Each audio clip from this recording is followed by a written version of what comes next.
Hello ladies and gentlemen, and welcome to a Street Fighter V themed episode of Arcade Run. We're going to be talking about the second DLC character to be released during Season 2. Kolin. It's so nice to meet you. Kolin seems to be enhanced by some sort of ice power given to her by Gil, which actually allows her to affect her opponents with a new status element known as Freeze whenever she uses her V-trigger. She is ultimately a technical character, but her origins date back to Third Strike. In Street Fighter V, she returns to ultimately bring Nash back to life to kill Bison and take down Shadowloo. Apparently, it was an obstacle in the rise of the Illuminati. We're going to be playing her story mode and a couple of quick matches just to show her off.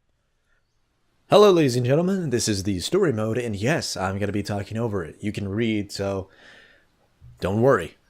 That being said, I do want to talk a bit about this story's problem, and the reason I say it's a problem is because this has been an issue with most of Street Fighter. It's a little confusing where they kind of take place. For instance, Kolin is reminiscing about a war, an undisclosed war in an undisclosed country at some point in time. Now, we can assume that this probably happened recently, or it's not necessarily certain. So here's my theory overall, is that Kolin is actually from a time in the past. Maybe she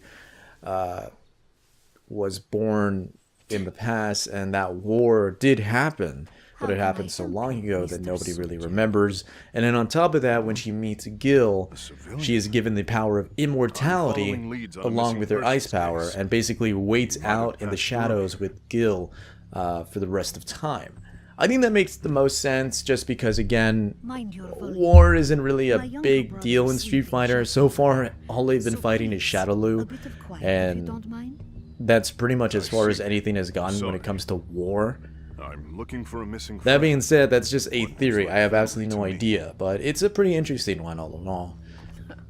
Family, friends, what a sad. Along with that, another problem is the fact that Guile is just looking for Charlie. So does that mean that Charlie just recently got shot, or is this a couple of months later, or possibly a couple of years later?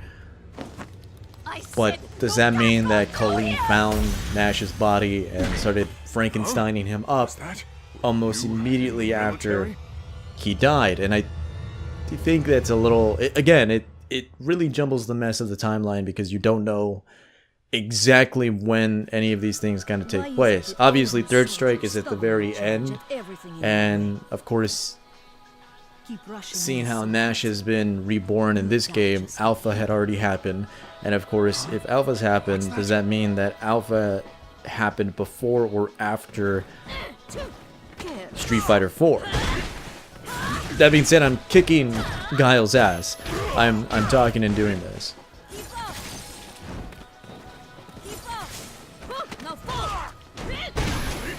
On top of everything, Guile, you should probably be questioning why somebody's wearing winter clothing in sunny New Zealand. Like, that makes no sense. Oh, you kicked out of it.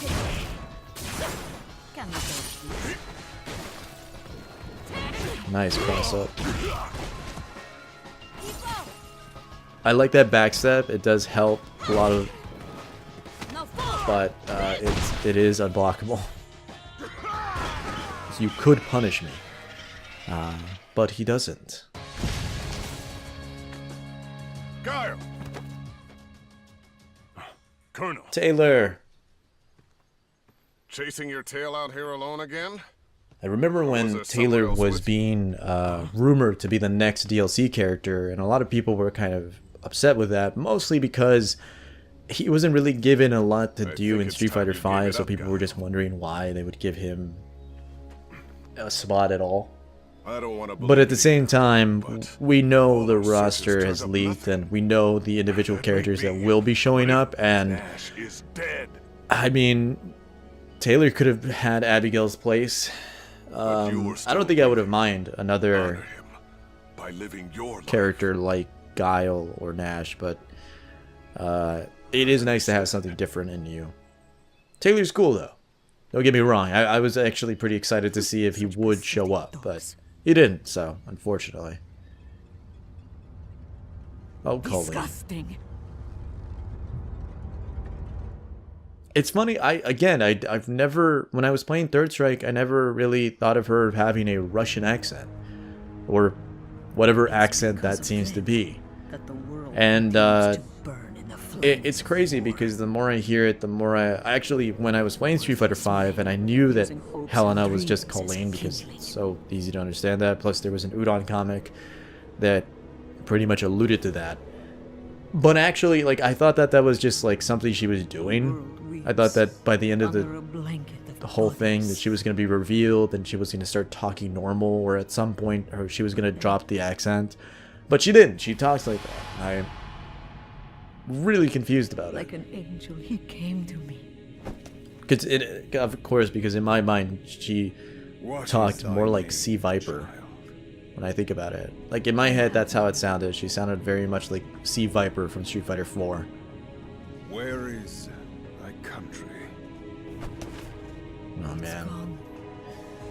Gone. Some pretty heavy stuff in the story mode, and I know that I'm just talking over it and spatting theories here, but honestly, I really like her story. I think it's really interesting. I think learning something about her origin is something that a lot of people probably wanted for a long time. Because she was important in Third Strike for a number of reasons. One, she was literally Gil's, you know, right hand, and a lot of people were kind of curious why that was, and now we kind of get a glimpse of that.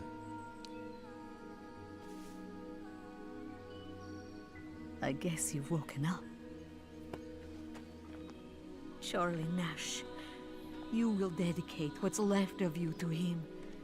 You've been granted a divine purpose, a worthier calling than any soldier, and you should be grateful for the privilege. Well, that's the story mode.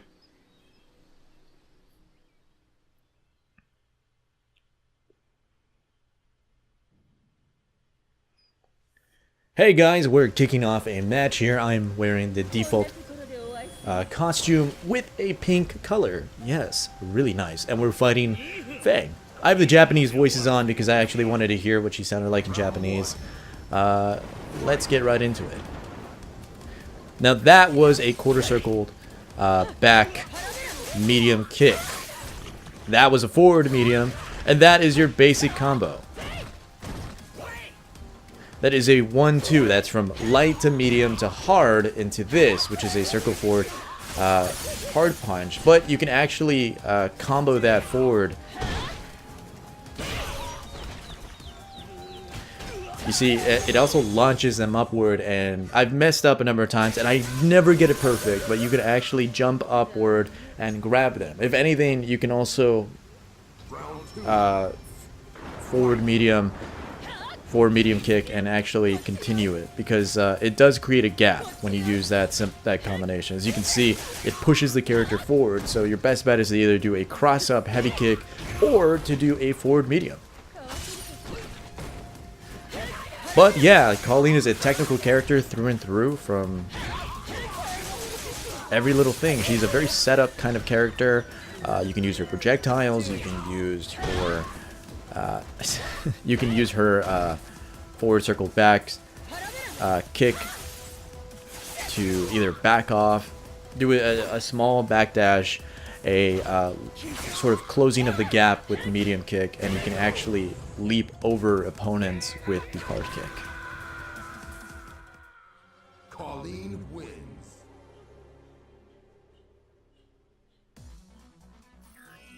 Back at it again. Here we go with the story costume. This time, a little red and white. I thought, you know, Christmassy, really cool, which I'm really excited about. I think that she's going to get some pretty awesome Halloween costumes. I hope she gets one, because I think she deserves one.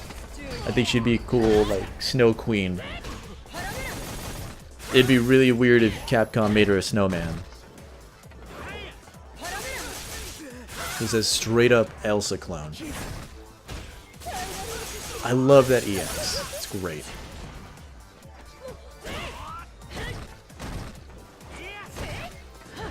But yes, like I was saying before, you know, she's a very technical character. So if you play Karen, you won't have that many problems kind of more or less learning Kolin. One thing's for certain, one thing you need to know is that she has, I believe, the same amount of health as Karen, and she's not as strong as Karen. She's actually fairly weak. I don't remember if she's the weakest in the cast, but she might actually be. And because of that, you have to play her aggressively, which means that you really got to go in for those basic combos and try to link them into another combo, or maybe even have the launcher help to push you forward. I will say this again, I think the forward medium is the best thing about her. I love it. I think it is great when it comes to closing gaps, especially small ones that are created because of that basic combo. Her projectiles are pretty awesome too. Oh! I didn't know I was gonna get it. Here we go. What a nice super. I really like that super a lot.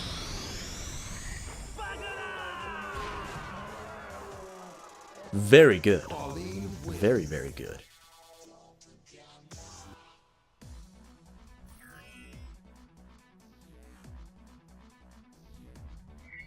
Here we are again with the nostalgia costume. Now, there's something I need to say about this. And most of you may agree, most of you don't. I know people who do. But the nostalgia costume actually makes her look a bit like Lady Gaga. And I don't necessarily just mean her hair and her look, but also her face. Like, the color of her eyebrows are very light. So, in certain lighting, it looks very...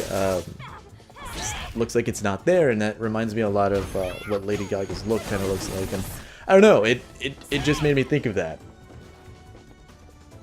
But in case you haven't figured it out, it's a technical character versus a technical character. As you can see, she's still a little... Karen is definitely stronger than me. She dealt a lot of damage, but I got fucking parries. Parries are so good. I love it. I'm in love whenever she does it. It's great. Oh, she could have punished me. She didn't. Oh. Lots of drop combos. Sorry. Oh my god. Into it. Oh, she really went for it. Damn. That was good. That was GG. Now to fucking take this one back. I'm not gonna... fall for your shit, Karen. Get ready for this shit. Yes. So this is her V trigger. And well, I fucked it up, but you can actually continue to hit her, and it can throw her, and it can actually throw her into the freeze stun. I lamed it out. I wish I could have done a super or a parry to win that, but I didn't, unfortunately. Oh well. I've had so much fun fighting against Karen. I think I'm gonna do it again. Yep, we're gonna do this again. Round one. She's such a cool character to fight against, and I think with Kolin, there's a lot to learn. By the way, that was a hard kick, which is a great overhead. Ooh, I keep dropping that. One day I will get it. Is this gonna be a perfect? Is this gonna be... Oh my god, here we go. Here we fucking go. We got this. We got this. We're the Ice Queen. We're awesome. Round two. But yeah, overall, I have to say that she is a great character to play. I love technical characters for the most part. I didn't gravitate towards Karen at all, mostly because it just felt like there was a lot of, I don't know, complexities to her. Kolin is a very simple, much simple kind of technical character, but again, that also means you have to play very aggressively. But yeah, I love playing Kolin. I think she's a great addition to the cast. And of course, you know, she brought something new, which is the status element, her arcing projectile. Just a very cool character through and through. Laying it out for the second time, but yeah.